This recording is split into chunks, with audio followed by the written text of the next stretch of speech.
27च्या रात्री मी रात्री जरा लवकर उशिरा झोपलो होतो.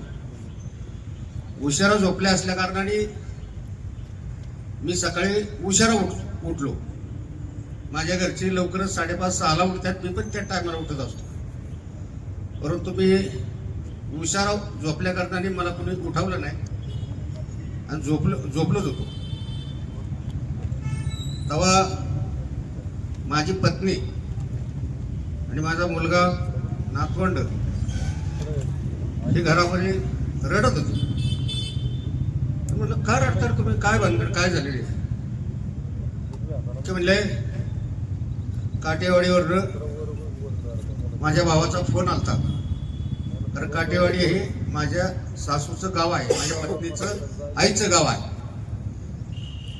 तर इतके भावाने सांगितलं की अजितदादा गेले ऍक्सिडेंट मध्ये. मी टीव्ही लावला, टीव्ही बघितला तर अशी चक्कर आल्यासारखी झाली की छत्रपती शिवाजी महाराजांचं स्वराज्य, डॉक्टर बाबासाहेब आंबेडकरांचं असणारं संविधान, संत तुकाराम महाराजांनी आणि संतांचे असणारे विचार आणि फुलेसाहेब आंबेडकरी पूर्वगामी विचार या अनेक वर्षापासून दादा ही राबवत होते. आणि तळागाळातल्या आणि शेवटच्या माणसापर्यंत तो सत्तेमध्ये आला पाहिजे, त्याला नैतिक अधिकार भेटला पाहिजे. म्हणून दादांनी अपाट कष्ट करून जो समाज जमा केला होता, महाराष्ट्र जमा केला होता. आता हा पुरोगामी विचार फुलेसाहेब आंबेडकरांचा घेऊन जाणारा नेता, आमच्यासारख्या कार्यकर्त्याला तरी कोणता नेता दिसा नाही महाराष्ट्रामध्ये की हा पुरोगामी विचार जपणारा आणि तो विचार अंमलात आणणारा आणि साधू संतांचे विचार घेऊन जाणारा आणि भारतीय संविधान आपल्या अंगी करून ते त्याची अंमलबजावणी करणारा असला कुठलाही नेता महाराष्ट्रामध्ये दिसाना. आणि पुन्हाही घडेल का नाही ही शंका आहे. त्याबद्दल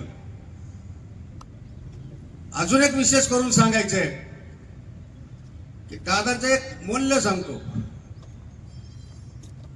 की राज्यघटना अशी आहे, त्यांचे वाक्य आहे, राज्यघटना अशी आहे की जोपर्यंत सूर्य आणि चंद्र आहे तोपर्यंत कोणाचा माईचा लाल या संविधानाला बदलू शकत नाही. ठाम विचार मांडणारा हा महान नेता, संविधानाच्या बाजूने लढणारा हा महान नेता, तुमच्या आमच्या वंचितांना आणि मुसलमानांना आणि शेवटच्या थरातल्या माणसाला न्याय देणारा माणूस महाराष्ट्रात आपल्याला पुन्हा घडेल का नाही घडेल. पण तालुक्यामध्ये त्यांचाच सहकारी आणि आप्पांना गुरु मानणारा दादा, ते आप्पा मध्ये आपण दादा पाहूया उद्याच्या वाटचालीमध्ये. आणि ती खंबीरपणाने आपण खचून न जाता पुन्हा त्याची उभारी बांधून आपण आप्पांचं नेतृत्व पुन्हा एकदा चांगल्या पद्धतीने उभं करूया. अशा प्रकारची आपल्याला कळकळीची आणि नम्रतेची विनंती करतो.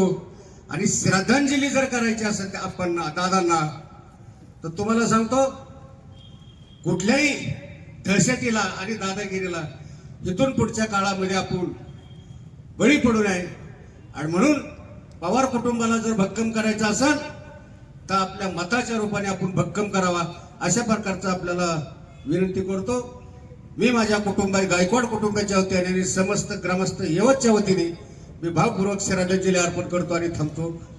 प्रशासनाचा वाघ निघून गेला, आपल्या महाराष्ट्राचा आधार निघून गेला. माझी सर्व कार्यकर्त्यांना विनंती आहे की दादांच्या माध्यमातून आपणच दादा म्हणून पाहू. आणि येणाऱ्या मला काहीतरी वाटलं म्हणून मी परत त्यांना फोन केला. म्हणलं दादा थोडंसं 5-10 मिनिटं जर आम्हाला वेळ मिळाली तर बरं होईल.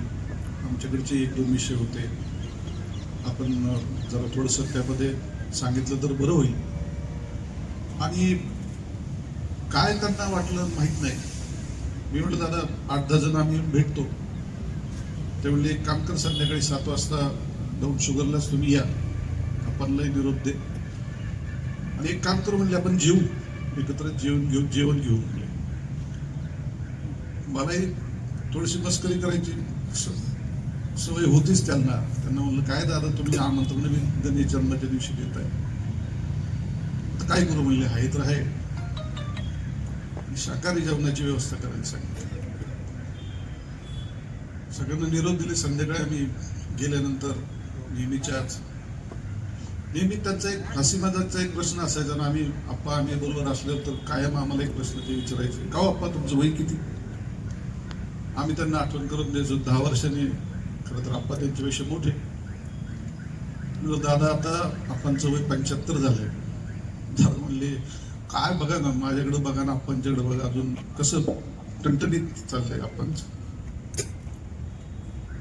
आम्ही विनोदाने म्हणलं की दादा आता एक काम करू, आम्ही तुमच्याच अध्यक्षतेखाली एक कार्यक्रम करू आणि तुमच्याच हस्ते दादा आप्पांचा सत्कार करू आणि त्यांची 75 साजरी करू. काय नियतीच्या समोर मांडलेलं आम्हालाही समजलं नाही. आणि सकाळची ती बातमी आल्यानंतर गेलं 36, 37, 38 वर्षाचा चित्रपट असा डोळ्यासमोरून निघून गेला.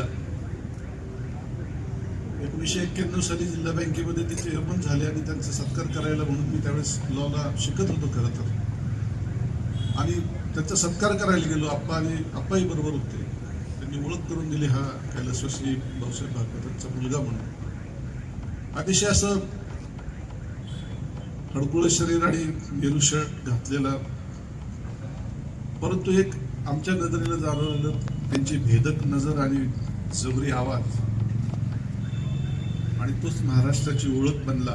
आणि या महाराष्ट्राला खऱ्या अर्थाने जर दिशा देण्याचं काम वेगवेगळ्या माध्यमातून केलेलं असेल आणि पवार कुटुंबियांची खऱ्या अर्थानं धुरा एका समर्थ खात्यावर त्यांनी जर पेलली असेल तर त्याचं नाव होतं अजितदादा. अनेक प्रसंग आयुष्यामध्ये त्यांच्यानी माझे घडले.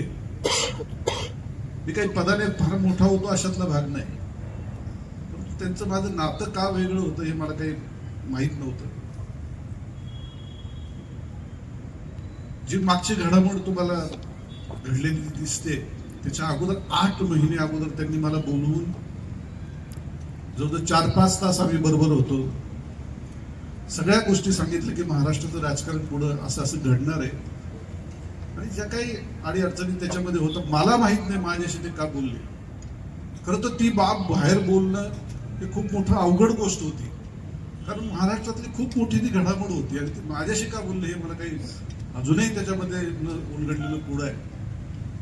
परंतु ती घटना घडल्यानंतर त्या माणसाकडे आपलं काय वजन आहे, आपल्याला तो माणूस किती मानतो हे लक्षात आल्यानंतर अनेक आणि अजितदादांना श्रद्धांजली व्हायची वेळ आपल्यावर येईल हे आपण इथल्या बसलेल्या कुठल्याही माणसाच्या मनात कधी आलं नसेल. आज उपस्थित असलेले शोकाकुल बंधू भगिनी आणि आपल्या सर्वांचे नेते आदरणीय अप्पा, खरं तर महेशांनांनी आत्ता जी गोष्ट सांगितली की 22 तारखेला महेशांनांचा फोन झाला आणि त्याच्यानंतर मलाही फोन आला की असं जेवणाचा कार्यक्रम ठेवलाय आणि तुम्ही सगळेजण या.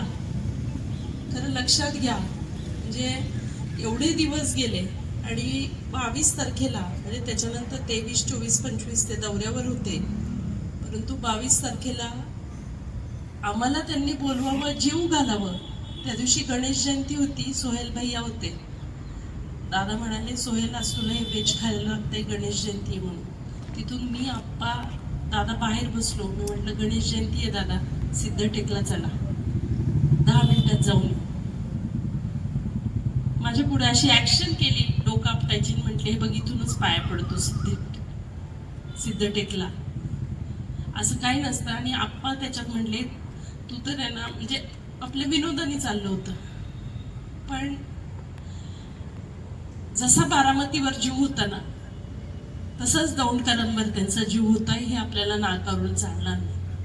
कारण जी शेवटची 22 तारखेची आमची सगळ्यांची भेट झाली, इतक्या गप्पा, म्हणजे टेबलवर आम्ही बसल्यानंतर सगळ्यांच्या पुढे ऊसाचा रस आला, इतक्या गमती जमती त्यांनी केल्या. आप्पा काय म्हणले, मी खूप दिवसांनी पितोय. दादा म्हटले सगळ्यांना सांगा ऊसाचा रस पितोय. इथपर्यंत त्यांनी जोक्स केले आणि सगळ्यांशी एवढ्या गप्पा मारल्या. आपले फॉर्म माघारी झाले त्या दिवशी संध्याकाळी 5:30 वाजता फोन आला. बहुतेक आपणलाही गेला सभा कुठे घ्यायच्यात, मलाही आला सभा कुठे घ्यायच्यात. सातत्यानं आम्ही त्यांना सांगत होतो आम्हाला 2 सभा द्या, एक या भागात द्या, एक इकडे द्या. नंतर मला कळालं की अजून वरिष्ठ विरोधकांच्या वरिष्ठ नेत्यांची सभा 2 तारखेला आहे. म्हणून मी नाना परत त्यांना फोन केला आणि सांगितलं की एक आधी द्या आणि एक नंतर द्या. मला म्हणले तुझं तर नुसतं रडगाणं असतं, ठेव फोन म्हणले, मी माझ्या सोयीने तुम्हाला सभा देणार. परंतु खऱ्या अर्थानं आज इथे जमलेल्या प्रत्येक माणसाच्या मनात आपण इथं का जमलोय, तर आज फक्त पवार कुटुंबियांना दुःख नाही झालं, तर महाराष्ट्रातल्या प्रत्येक घरात दुःख झालेलं आहे अशी परिस्थिती. मग लहान मुलापासून तर म्हाताऱ्या माणसांपर्यंत, म्हणजे मला एक जण आता भेटले, ते म्हणले ताई आमच्या पारावर 2 दिवस सगळी वयस्कर माणसं भेटतायत, नुसती डोक्याला हात लावून बसलेत की ह्या महाराष्ट्राचं काय होणार. परंतु आता महेशांना असतील, अशोक अप्पा असतील, सगळ्यांनी सांगितलं की ही जबाबदारी आपल्या सगळ्यांना घ्यावी लागेल.